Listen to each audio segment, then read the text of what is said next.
I want to show you a really quick technique to apply transfers to your miniatures. It's a great way to add some really good detail, and for most people they're not going to get that from doing freehand. Take a transfer and then I'll cut one out. I want to stick, it's already pre-cut.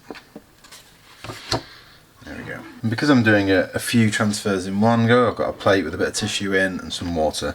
I'm just going to sit it in that water there and get some of the water and dab it on.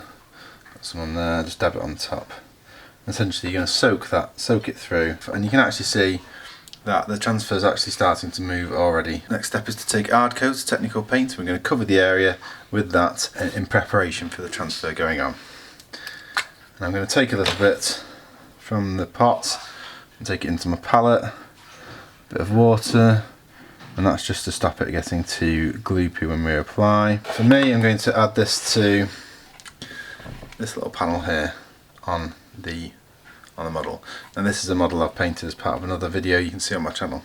So because it can slightly change the colour of the area that it's painted on, I would cover an entire area. So in this case I've got this square here, I'm going to paint this over that whole square, and that's to ensure that you've got uniformity. Now there are steps later to make sure you can bring it back to being matte and looking good. So you don't need a lot on there. If you're doing a shoulder pad, the same, I'd cover the whole shoulder pad. Next stage is to take the transfer, and I'm going to use the brush to slide the transfer onto the model. It can be fiddly, and then once it's on you can start moving it around. You'll probably find that it's easier to move it around when with a wet piece of tissue.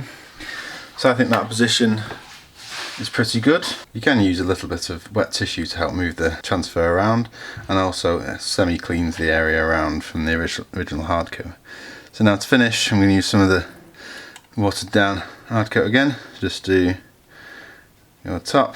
Now it does make sense to paint the area again, and again that's because of the slight change of coloration, and it's best to do it in a block. With that dry, we're now going to use some Lahmian Medium to bring it back down to a matte finish. You can take this straight from the pot and onto the model.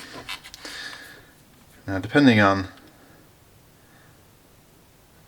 how shiny it looks, how finished it looks, you might need 2 coats. And there we can see the transfer's on, and it looks pretty good. If you feel it's still a little bit shiny, you can add another layer of Lahmian Medium. I've actually raised the head and added a couple of extra ones there that I'm now to put Lahmian Medium on. They're drying as well. You can see how it's actually quite an easy process, and they do add a lot to the model as well.